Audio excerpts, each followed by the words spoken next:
बिजली के बारे में और खासकर पानी के बारे में ये पूछा कि उन्होंने कहा कि उन्होंने टीवी पर देखा है कि किस तरह पानी की कमी चल रही है, कि किस तरह से दिल्ली के लोग परेशान हैं। उन्होंने मुझे क्लियर डायरेक्शंस दी हैं कि जो जो भी कदम उठाने की जरूरत है वो जल्द से जल्द उठाए जाएं।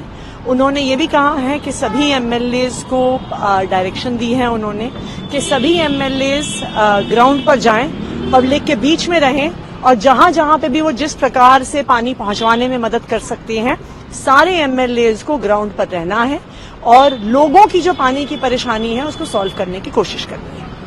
किसी और मुद्दे को लेकर भी मुख्यमंत्री चिंतित थे? उनकी चिंता दिल्ली के लोगों की है, दिल्ली के लोगों के कामों की है और इसीलिए उन्होंने बुलाया मुझे और सारी खासकर पानी और बिजली के बारे में पूछा। 2 दिन पहले जो यूपी में आग लगने की वजह से बिजली गई थी दिल्ली के कई हिस्सों में, उसके बारे में भी पूछा। उसके बारे में भी कहा है कि तुरंत सब अधिकारियों के साथ बैठकर ये फिर से समस्या ना हो सके, इसका समाधान हमें ढूंढना है। अरविंद केजरीवाल जी चाहे जेल के अंदर हों चाहे जेल के बाहर हों, वो दिल्ली के लोगों के बारे में ही सोच रहे हैं। दिल्ली के लोगों की समस्याओं का क्या समाधान हो सकता है, दिल्ली के लोगों के लिए हम और क्या बेहतर कर सकते हैं, सिर्फ इसके बारे में सोच रहे हैं। मैम नीट के स्टूडेंट्स के लिए बोल दीजिए मैम, 1543 बच्चे जो हैं आप लोगों के चक्कर में सुप्रीम कोर्ट नहीं गया। सीईओ जल बोर्ड मिस्टर अनवर आसू, उनकी जांच होनी चाहिए। क्यों उन्होंने टैंकर कम किए? उन्होंने टैंकर कम किए इसलिए तो प्राइवेट टैंकर माफिया आया। दूसरी बात, टैंकर अगर नहर से पानी भर रहे हैं तो क्या कर रहे थे सीईओ जल बोर्ड? सो रहे थे। क्या कर रहे थे मुख्य सचिव? सो रहे थे।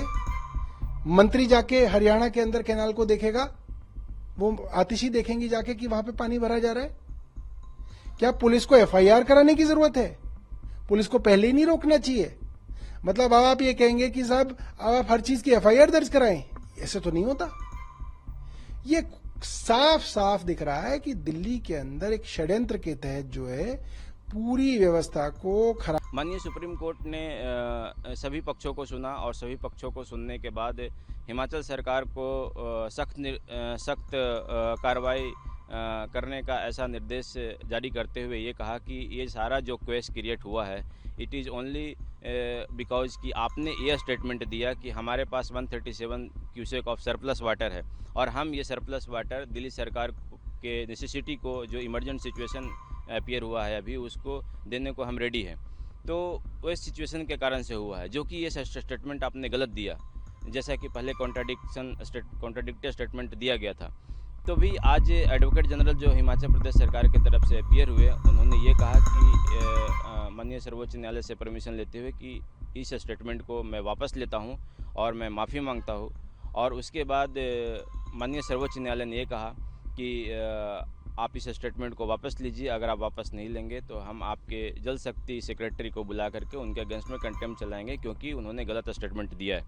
दूसरा, दिल्ली गवर्नमेंट को ये ऑर्डर किया है माननीय सर्वोच्च न्यायालय ने कि आप चूँकि हरियाणा सरकार को पानी रिलीज करना है ह्यूमैनिटेरियन ग्राउंड पे और हिमाचल प्रदेश सरकार के पास कोई सरप्लस वाटर नहीं है जैसा कि वो पहले क्लेम कर रहे थे, तो आप दिल्ली हरियाणा सरकार को आज 5 बजे तक एप्लीकेशन लगा करके उनसे रिक्वेस्ट कीजिए और उसके बाद हरियाणा सरकार उस एप्लीकेशन को कंसिडर करेगी और कंसिडर करते हुए जो अपने रिक्वायरमेंट को कंसिडर करते हुए आपको अकॉर्डिंगली इंटीमेट करेंगे। और हरियाणा सरकार, हिमाचल सरकार, दिल्ली सरकार और अपर यमुना रिवर बोर्ड जो सेंट्रल गवर्नमेंट मिनिस्ट्री ऑफ जल शक्ति है, ये सारे मिल करके बैठ करके चीज़ों पे एक कंसेंसस बना करके दिल्ली सरकार को कितना ह्यूमैनिटेरियन ग्राउंड पे पानी रिलीज किया जा सकता है आवश्यकता के अनुसार, इस पर डिसाइड किया जाएगा जी। और माननीय सर्वोच्च न्यायालय ने कहा है कि अगर ज़रूरत पड़ी तो डे टू डे बेसिस पे भी मीटिंग कन्वे की जा सकती है।